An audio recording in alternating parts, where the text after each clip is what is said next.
everyone, and welcome to Let's Connect Now. I'm actually here with a really good friend that I'm starting to become, more acquainted with through our conversation. His name is TJ Campbell. He's actually the president of the NAACP, and it's a pleasure to have you on our show this evening. Thanks for having me. TJ, I know that you and I have had a lot of conversations. We met a few times, and the more I get to know you, the more interesting I find you. I think you're just, full of resources, full of really good information. So tell us exactly what is it that you represent through the NAACP. Sure. Well, I'm the president of the San Gabriel Valley NAACP, and we are a civil rights organization, right? So we fight for social liberties for all people. We're looking to get parity and equality for all people. And that's basically what I do in that capacity, which is help people understand their rights, exercise their rights, and make sure no one's rights are being eliminated or discriminated against, right? And so one of the big things that, especially in our area in the San Gabriel Valley, which I serve in, we don't have a huge African-American population here. One of the things people don't understand is that the NAACP is not a black organization.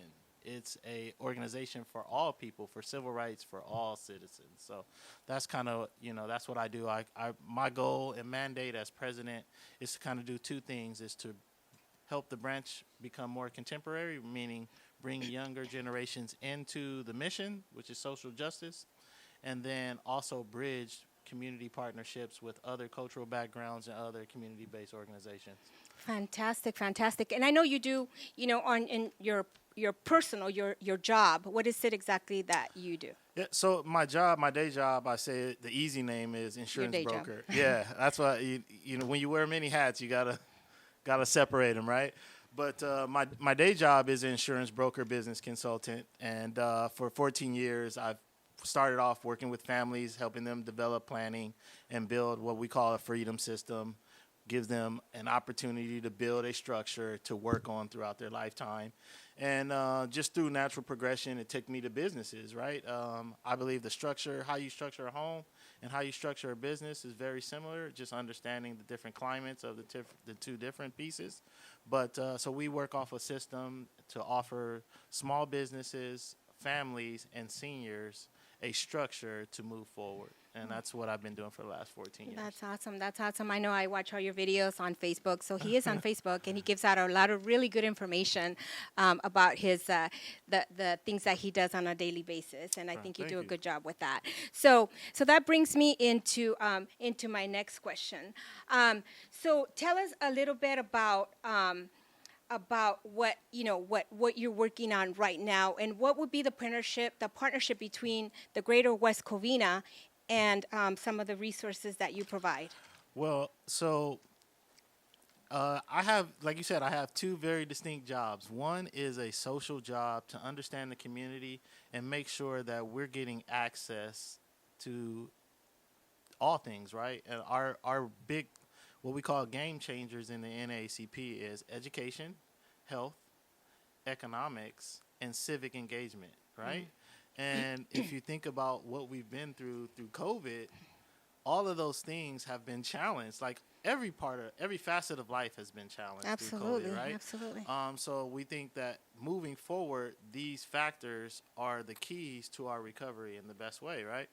And then my day job, it's okay. Actually, it brings me to where I'm sitting down with business owners and families every single day, trying to figure out how do they continue to move forward and progress when there's so much uncertainty in life, right? So it brings me to a bunch of conversations that I believe gives me a unique experience and expertise, which is if employers understood better how to provide for their employees in a holistic way, meaning outside of their day job, and feel vested in life, they are actually producing better in life to come back and be a better employee for that business. That makes sense, right? Absolutely. And so that is really kind of my focus, and I think it hits all of those parameters that we talked about: health, civic engagement, economics, and education. right? Business owners, just like employees, have to educate themselves on how to be more serviceable in their field post-COVID, right? And so those are the things that I'm really, really focused on personally. Of course, we have mandates in the NAACP on those subject matters. And then as a business owner, myself, I'm also a business owner. Not only am I a business consultant, but I have a business that I drive as well. Understanding all the headaches is taking to modernize. Like we're talking about the Facebook, and people might think it's natural for me, but it's really not. It's something that I have to challenge myself to do every day. And the reason being is I think the message needs to be out there, and these particular things need to be shared. So we're all adjusting, right? And so now I'm starting to have more of a courage to say, as we adjust, let's do it together, and I can share what I've been through to hopefully help the next business owner or person through their process a little faster and a little easier. Yeah, and I think for for myself personally, same thing.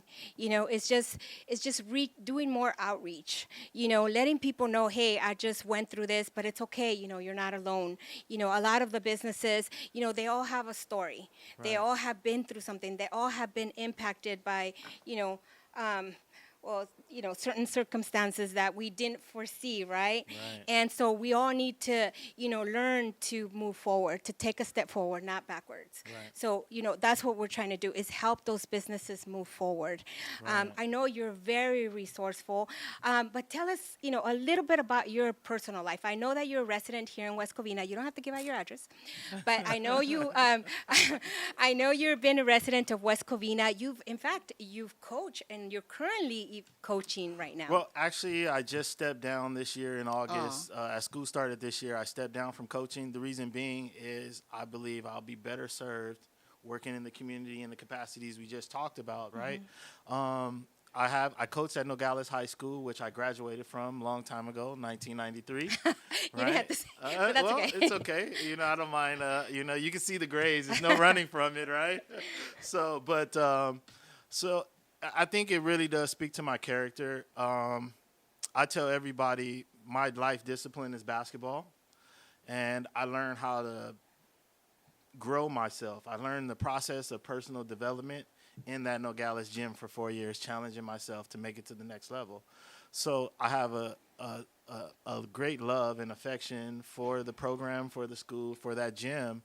And when the opportunity came to come back and coach there and teach the kids, share with them my passion for basketball and help them grow as men, I couldn't say no. I've been coaching basketball. This would have been my 25th year coaching basketball. Wow. Right out of college. That was my first job, my first business as well. I started a training company called the Thoroughbred Sports Academy way back in 1999. Wow. It literally is a fabric of me. Basketball gives me my value system outside of my family, right? And which is community. For the most part, basketball teams are a collection of people from different circumstances that come together, sacrifice for each other for the better good to have a championship season. So that's been my life for the most part. It's selfish because I have such a passion for it, but it's given back to me through all the kids I've coached. I was actually just recognized last year by an organization, a nonprofit called the One Caring Adult Foundation for Youth Leadership. And we did the math, and I've actually coached or trained over 2,000 kids. Oh my God, over 2,000, that's impressive. Yeah, and so I never thought of it that way. I never looked at it that way. But when you hear that number, it's like, wow, you are having impact. And so I'm just grateful for the experience. It's brought me into it. Basketball as a college playing basketball player took me across America, exposed me to places I wouldn't have been able to go on my own.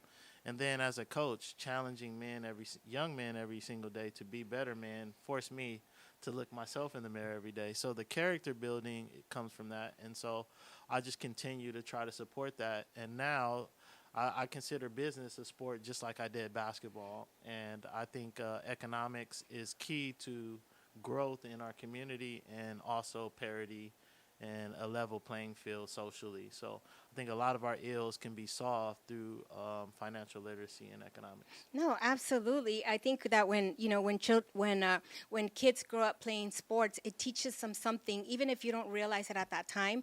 But it really does. The discipline to stay focused in what they need to stay focused on, and also care about others, Right. care about other people, and they know they learn a lot. And to those kids, that don't grow up with a father, it means a lot to have a coach, a leader, someone who believes in them. It goes a long way. You might have Right. just changed their lives forever. Right. I agree. So that's impressive. So I give you kudos for that. I wish I had Thank you. something to give you, but I don't. Well, that's But fine. I don't. But I recognize Right. your efforts with all my heart, and I give you kudos for that. Thank you. So let's talk about the present and what you are doing right now at the current moment. Right now, at the current moment, so funny thing is, just yesterday we held our first meeting for a youth development program that we're running. It's a 10-week program teaching personal finance and entrepreneurship to a group of high school kids.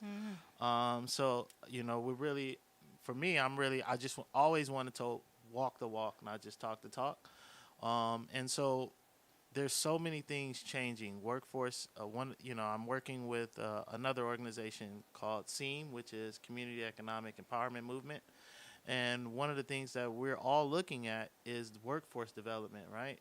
Making sure that our citizens, our people in the community, are now educated for jobs moving forward, And so digitalization is a part of it. Social media is a part of it. Automated process is a part of it. Coding, cybersecurity, all of these things create opportunity. And so we want to make sure that these opportunities are being exposed to our community for growth, right? And to me, the best way to do that is to get it in front of them as early as possible. And so we said, all right, we have these services for businesses. We do incubation, and we help and do consulting for businesses. A lot of people go through the process. But what if we start educating kids about this process as well, teaching them about personal finance?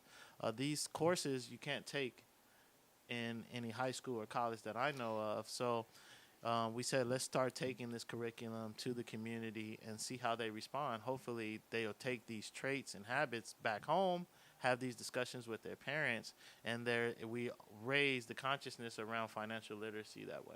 Yeah, I think we talked about that at one of my friends' shows. We talked about how kids back in the day when we were in high school, they taught about how to utilize your bank account, checkbook, which is something that I don't believe they do anymore. Right. I mean, we don't have home ec.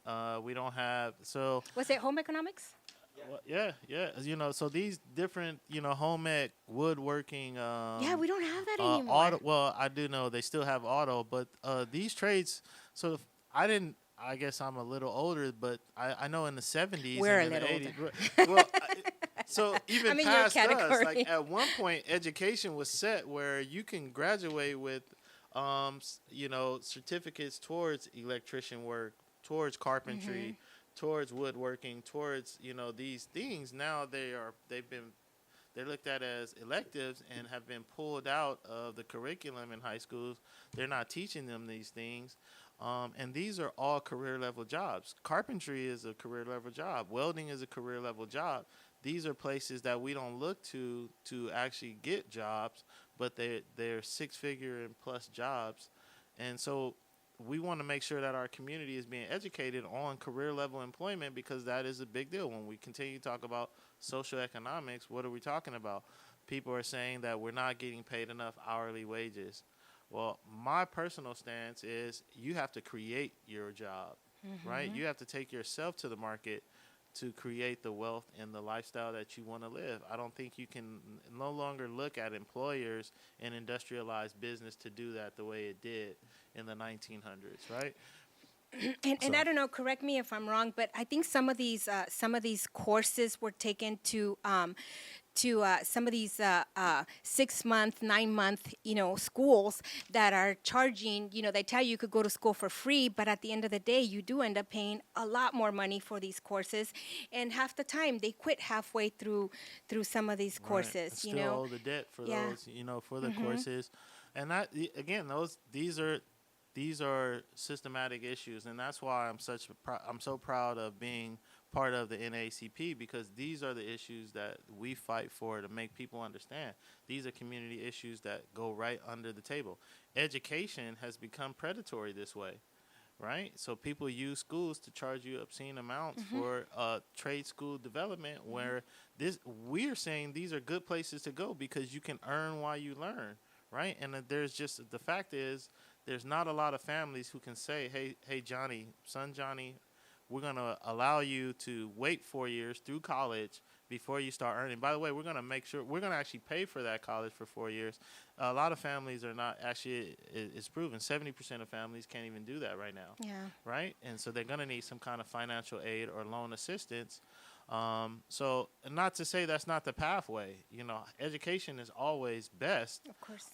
But is it always affordable for our community and the best option for us? No. So we have to look at those things and prioritize them. And to be honest, everyone is just not a college student. Yeah. Right? And there's some certain people that are interested in trades and skills you don't need college for. Then when we look at how technology has grown and changed, that's a big deal. You can get certification in web development, in coding, in cybersecurity, in cloud infrastructure and architecture. These are all certifications you don't have to go to school for. You can literally take the testing online, and now you have a certification that allows you to create a business around. Yeah, and also community colleges, I think they're offering that as well, and and it comes sometimes at no cost, depending on your income ratio, where you fall on that. So those are good. Those are always good, good resources for people like you said that maybe they don't want to go to college for 4 years, but they're really good at this. Right. And it's just refreshing your skills, and just making it easier, for the process. Because I know my attention span only goes so far, Right. but and that's okay. It doesn't mean that you can't do this. Right. But I'm glad that that you guys offer that. So where do these kids? How do you find these kids, or where do you offer these programs through? How? So right now, we're really just piloting the youth development program. We're running it through Roland Unified School District. Okay. At Nogales High School, because I have a relationship there. Yeah, I was of able course. to talk to the kids and get the parent support. We have 15 kids in the first cohort, and we're really just ironing it out, and hopefully we can then start to expose it to other school districts. Like I said, I guess the key is to be giving access and exposure to people of all walks of life as soon as possible. Because COVID has got us all so restricted in everything. How could we not be restricted in thinking? So as we start to move forward, we want to encourage people to start to take those steps forward, start moving and participating in our recovery. Yeah, that's great. Well, hold that thought. We're going to take a brief break, and we're going to come back, and we're going to talk about all these other good stuff that you're doing. And so with that, we will see you shortly.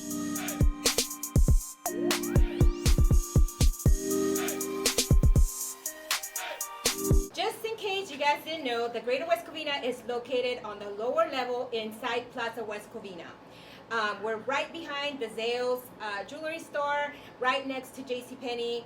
And with that, I would like to give a shout out to the mall because they have been very active with a lot of really great events. They have the Cherry Blossom coming up in April. I believe it's April 25th. They have also a couple of events for the kids. Check out their website at Plaza West Covina. Check out their social media because they have a lot of really fun events for the kiddos. So and another shout out to them because they hosted they celebrated Women's History Month, and we celebrated by breaking bread for this awesome club, dreamers and doers, and I got to be part of that, and I was really excited to have met a lot of very successful women in the community. So with that, big shout out because they did a really good job. So don't forget, go into their social media, Plaza West Covina, follow them, check out the events that they have coming up for April, and we look forward to seeing you guys here. So before we went on break, TJ, we were talking about economics, and so you were elaborating on some of these programs that you're currently working on with some of these, some of the youth at Nogales High School through the Roland Unified School District. So what is the plan to move forward to bring those programs into other districts? Right. Really, we're just mapping everything out through this first phase, and our goal is to then start to partner with school districts to expose them to this curriculum. And hopefully they will support us in allowing us access to the kids to give them exposure to the curriculum, right? If you think about our climate, again, it's not easy dealing with school districts and getting them support. So that's the piece that we're kind of figuring out and trying to navigate. Then there is, too, like we're running it virtually right now, but we really built the program for it to be in person and interactive and to bring that group of kids together through team practice and group exercises. That way they can take more away from the process, right? And I think we're all kind of zoomed out, right? Yeah. So have you seen a success in some of these kids that have taken the program? Do you see a lot of interest, or what has been the feedback on that? Yes. So just like I said, we held a class just last night, and the kids were really excited because there's things that we address. So yesterday's the first course is about personal finance, right? And it just talks about lifestyle, how you live, and the associated cost around the things you do, right? You turn on the lights at home, that costs. Yeah. You drink water, that costs, right? You take a bath, that hot water costs. So I think my dad used to describe all those fees that I had to pay once I turned 18, and I wasn't happy about that. I said, well, you paid for them when I was 17, so why can't you continue paying for them? Right. Why do I have to pay for them now? Right. And so think about this. If you're not educated around these things to know their costs, you don't realize, and that's how most kids are, they don't realize that mom and dad, that's why mom and dad gets up and goes to work when they don't want to, when they're feeling sick, or when you see what I'm saying? And so when you give kids that level of exposure, I think they have a higher level of gratitude for their own parents, for what they do for them. But then they also start to have a realistic view on, like you said, the value of a dollar and understanding the difference. Like we talked about yesterday, we just simply talked about one of the things we talked about was assets and liabilities, and explain to them assets is something that you can turn into profit or brings you a profit. And then liabilities is something that's going to cost you, right? And so we're talking about things that they buy, like Jordans, right? And jewelry and things to look cool and be part of the crowd. And then we simply ask them, okay, is that an asset or a liability?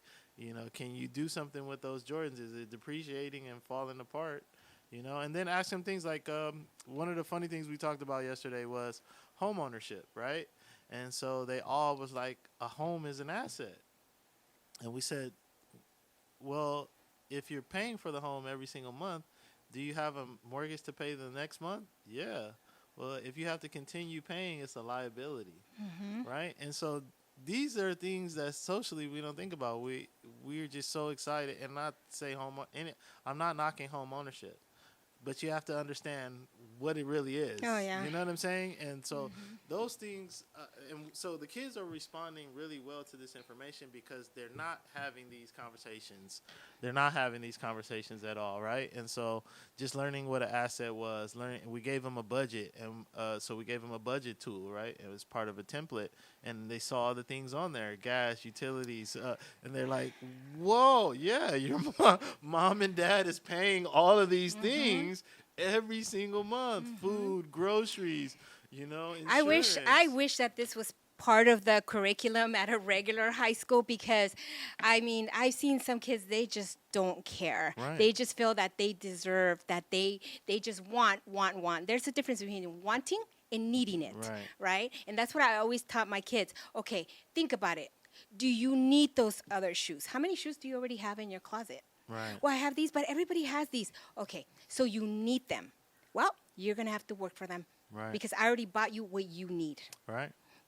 And there was like fits everywhere. But you know what? But it taught them a lesson. It taught them how to value what they have, and you have to earn it. Right. And how do you earn that? Well, you have to get up and go to work.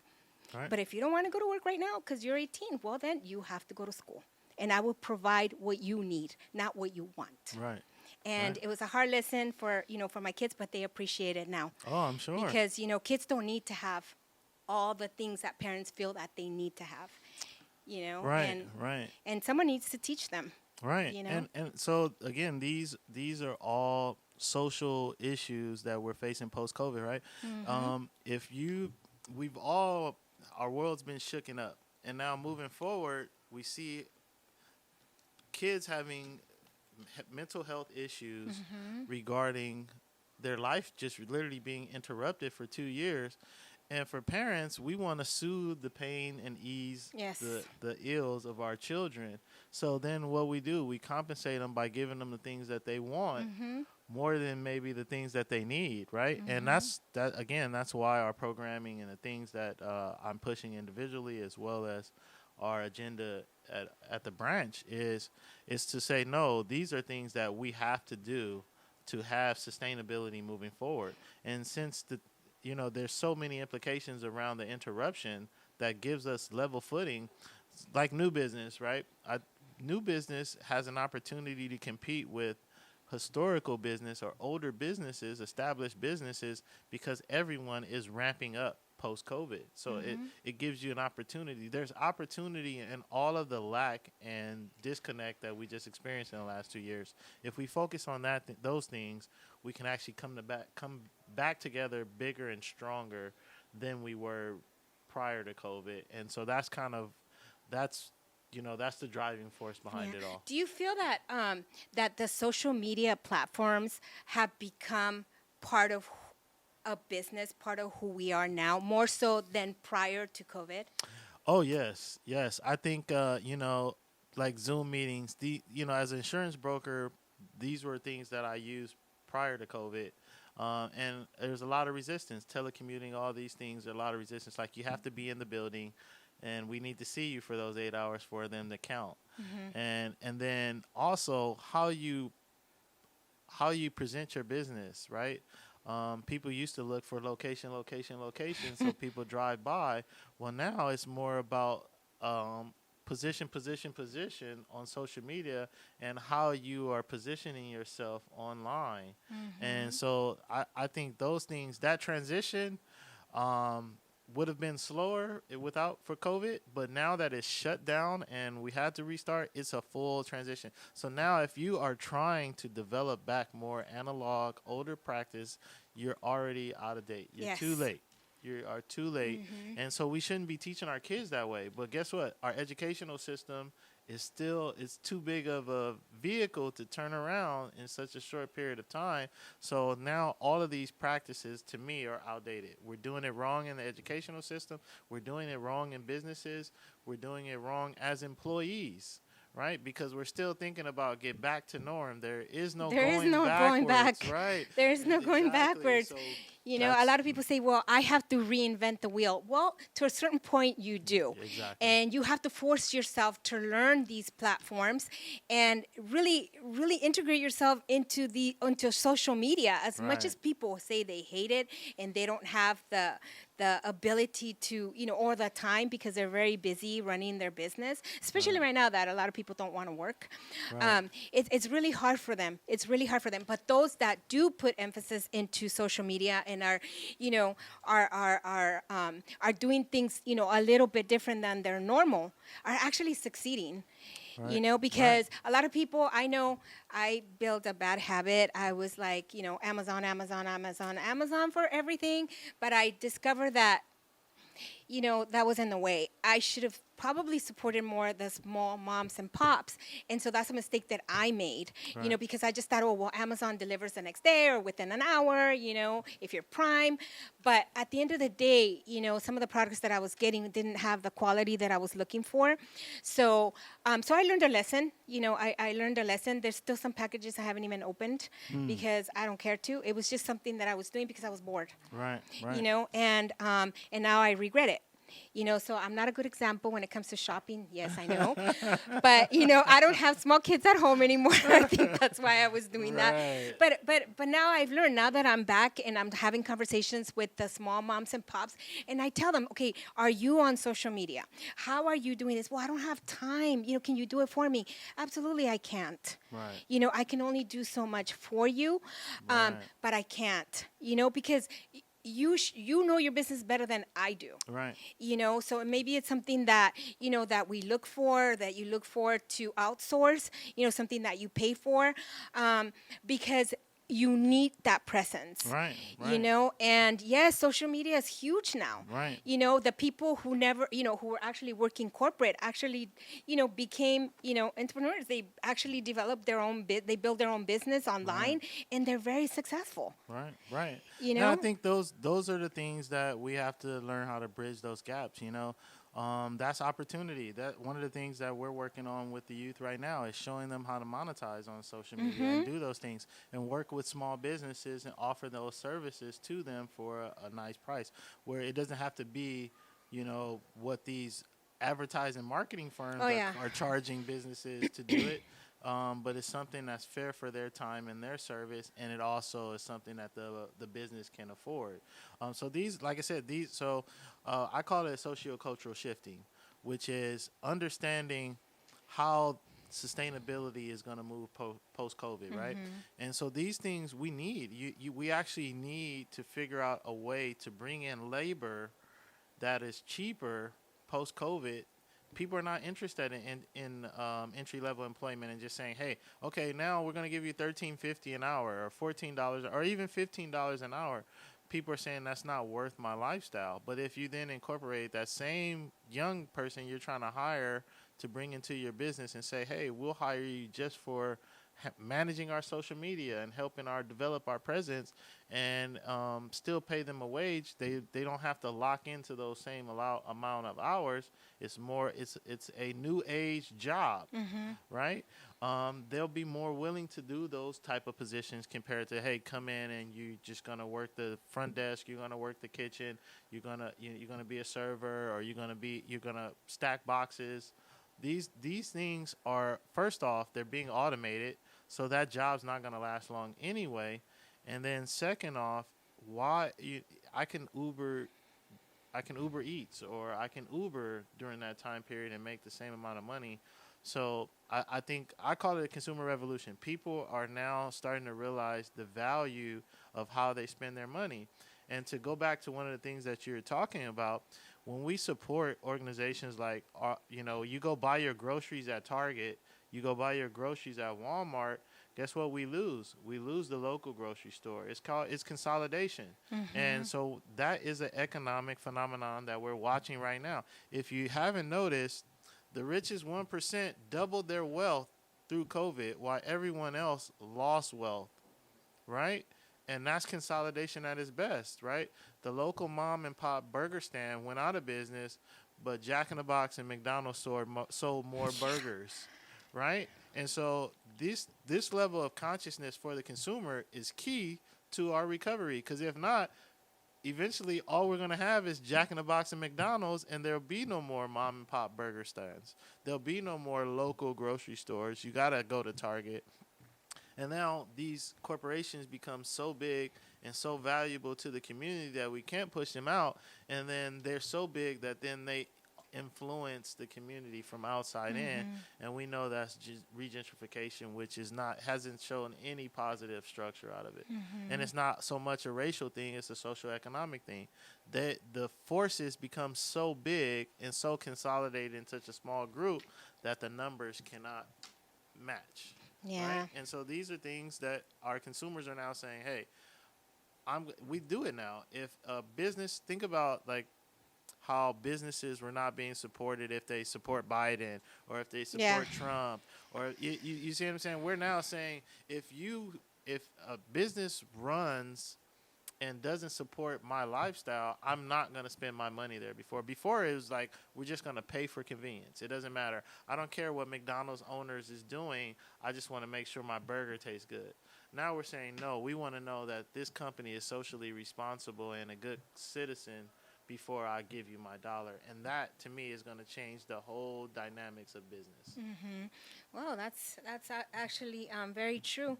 So, so I know I know we talked about economics, we talked about youth. Is there anything else that you feel that maybe our audiences need to know about what you do through all the movements that and all the wonderful things that you're doing out in the community? Sure, I think this is what we discussed as far as partnership and working together. Is I call it familiarity, which is it's also a basis of sociocultural shifting, which is if I better understand what your cultural background is and how to navigate through your culture, then that creates a level of familiarity for both of us that creates comfort where we can do all of the things that we talked about today, right? The lack of familiarity is what is, to me, the hesitation around each cultural group not working together in a fashion that supports each other's growth, right? And so when I talk to people, that's what I want to leave. I think ultimately that is the legacy, because the numbers only work when we come together, right? Oh, absolutely. And so collaboration and sustainability is key. And for us to do that at a high level, I think familiarity, understanding what is acceptable culturally for the next group will allow us to appreciate the differences that much better. Yeah, and regardless of our titles, and regardless of our titles, and if you take the title, from you and you take it from me, at the end of the day, whatever it is that we're doing, are we invested in our city? If we're invested in our city, the title's not going to matter. Because to me, the most important thing why the Greater West Covina even came, well, even how I started the Greater West Covina, it wasn't for me or because I wanted to be a president, CEO, or executive director.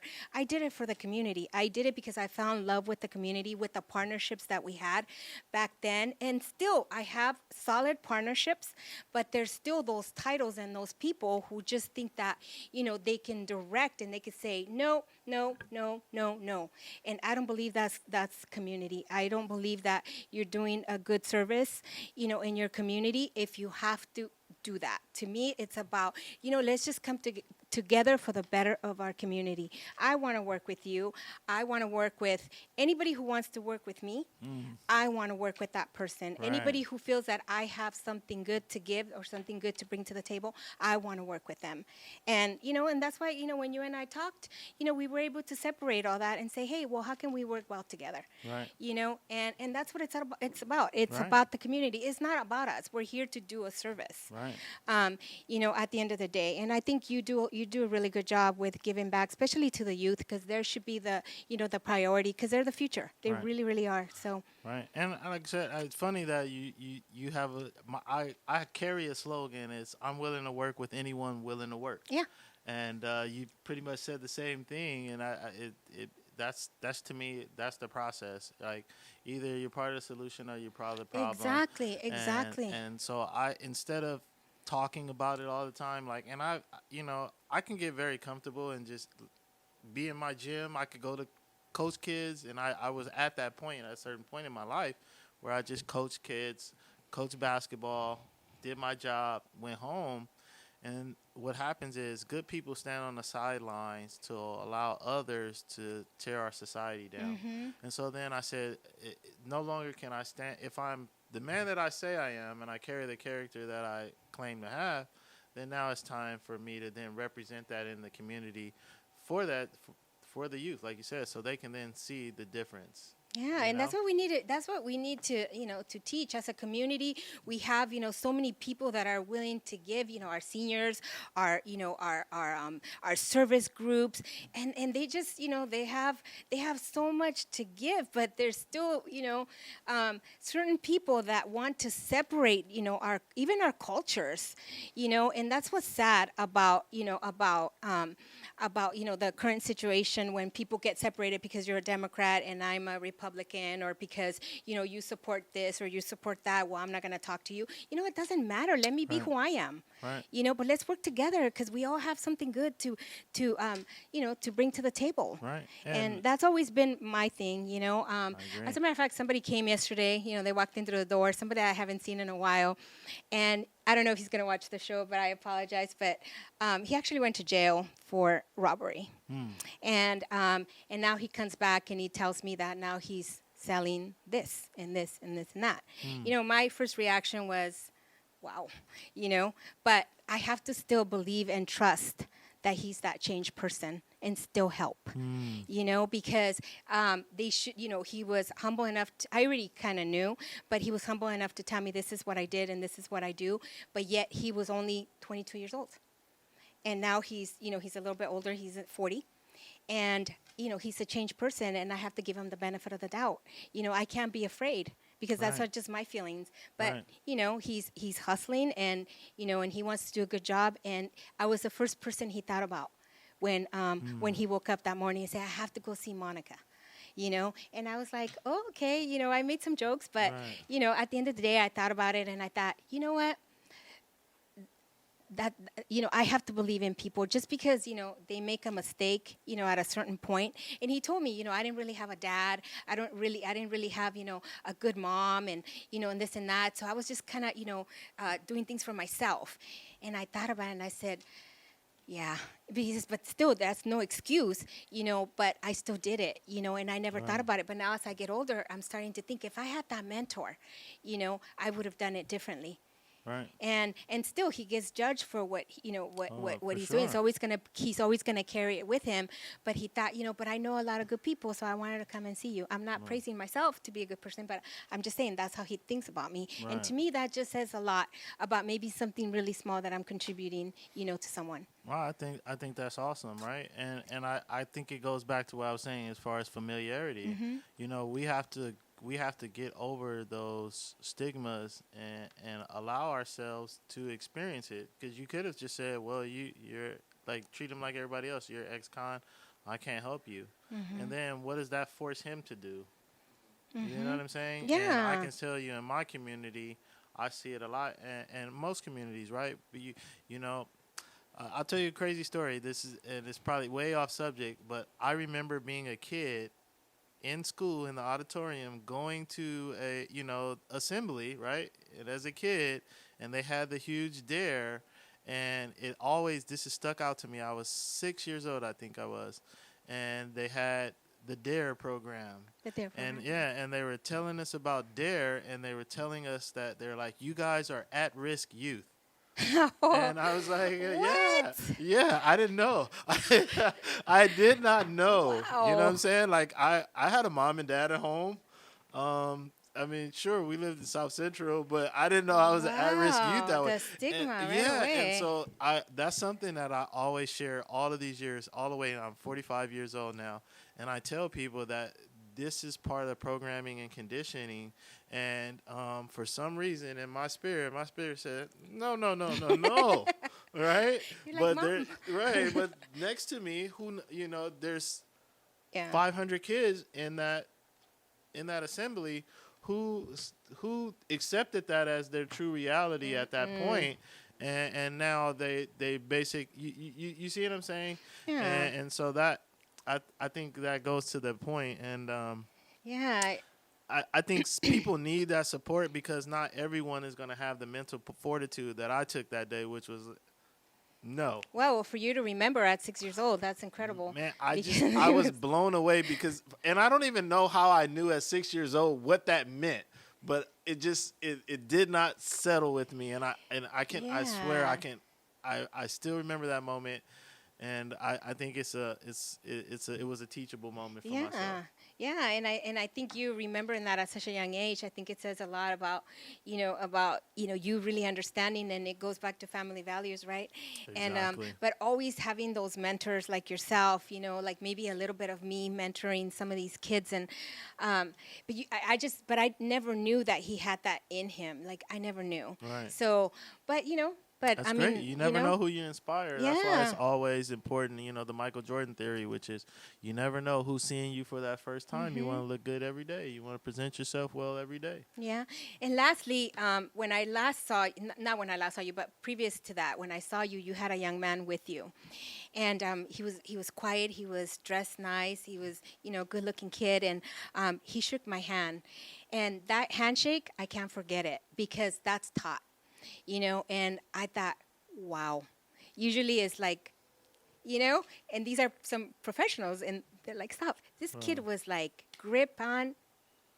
So somebody taught him that, and I thought, I was impressed. So I say, we need a lot more kids like that. We need to teach that etiquette he's because an it's awesome young important, because it's important. So I was impressed by that, So we'll give him a shout out. His name's Sean Jones. Hey, Sean Jones, if you're watching, let's connect now. We're praising you for that handshake because I was very impressed by it. And I say, you know what? We need to teach that a lot more to the younger generation because they don't shake hands like that. Sometimes they don't even touch you. Did you say hi? Right. Or hey. Right. And he's Right? like you said, he's a great young man, and Yeah. trying to expose him to opportunity. That's what we're doing that day. That's great. And he, like I said, I'm very impressed with him. He's a hard worker, smart kid, and I think he's a trailblazer for, like you said, for his generation. That's awesome. That's Kind of awesome. just expose him and encourage him to be the leader and the man he is. He looked it. And, Yeah. well, he has a great mentor anyway. So with that, Thank you. we're going to wrap this up. I know that we're going to continue this conversation, you and I, and Yes. we're going to put together, some of these resources, and we're really going to execute and try to help, our community, by working in partnership, maybe involve other people to come in and, and work with us. Yes. I think it's, I think lobbying for each other is important. And I really, really, appreciate your friendship, your, you believing in who we are. And I hope you feel the same way. And I I do, really want to definitely. thank you for being here. I need to have you back because I know you're full of goodies and a lot of really good information. But, if anything, look him up, on Facebook. I don't know if you accept everybody's request, but, as a business. My profile is public. TJ Campbell on Facebook. TJ's Goods on Instagram. And TJ is good. TJ's Goods. It's TJSGOODS. TJ, Okay. yeah, TJ's Goods. All right. So, but like I said, it's open because my goal is to really expose, the mission as I see it as best I can. So I invite all people to tap in. And one of the things that we say is, if you're doing something positive and you're doing something well, share it with us. We like to share it and highlight it for you. And like I said, the motto is we're willing to work with anyone willing to work. So it's all inclusive and inclusionary, nothing exclusive. So. That's awesome. So with that, we say, thank you so much for tuning in. Don't forget to watch us, to like our page on Facebook, on YouTube, pretty soon on Roku, which makes me really excited because I'm working with a great group that's going to give us, that opportunity to be on their platform. So every other Tuesday at 7 p.m., please tune in and listen to our segments because we have really good information. And today was just a really good show. I feel really proud to have my friend TJ here from representing his organization. And so with that, I say good night and thank you so much and God bless.